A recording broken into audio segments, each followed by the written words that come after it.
તો મમ્મીએ શીરો બનાવ્યો તો મેં કીધું મમ્મી તું કેટલા ટાઈમ થયા હું કહેતી હતી ત્યારે નથી બનાવતી, આજે નાનીને શું કહેવાય મોતે ઉતરાવ્યો તો તે શીરો બનાવ્યો તો હવે મારી હાટુંય થોડોક બનાવજો એમ.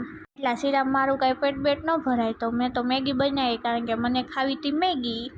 આવું જ ખાઉં છું હું, નકરું આવું જ. પછી હું પાણીપુરી જોઈ ગઈ તો પાણીપુરીમાં તો જરી કંટ્રોલ નથી, એટલે પહેલાં મેન દીદીએ પાણીપુરી ખાધી, પછી અમે લોકો નાનાના ઘરે ગયા તો મામી એમ કહેતા હતા કે તું ગમે ત્યારે મને આવા જ વિડીયો લઈ લે, કાં પોતું મારતી હોય કાં વાસણ થતી હોય. મેં કીધું સારું ને, બધાને એવું લાગે મારી મામી બહુ કામ કરે છે. ત્યાં બાજુમાં બીજા નાનીનું ઘર છે ને, હું ત્યાં ગઈ તો મેં મમ્મી પપ્પા બધા ત્યાં બેઠા તો બધા મારી જ વાતો કરતા હતા. મેં કીધું શું કરતા હતા મારી વાતો, તો કે તું નાની હતી ત્યારે આવી લાગતી ને આવી લાગતી. મેં કીધું અત્યારે સારી લાગવું હોય ને નાની હતી ત્યારે જેવી લાગતી હોય એવી.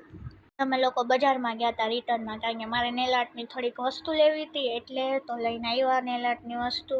કેટલા ટાઈમથી આઈસ્ક્રીમ નહોતો ખાધો, એટલે આજે તો મેં મમ્મીને કીધું તું નાનીના ઘરેથી બહાર નીકળે એટલે પહેલાં મારો આઈસ્ક્રીમ હો, કારણ કે મેં કેટલા ટાઈમથી નથી ખાધો.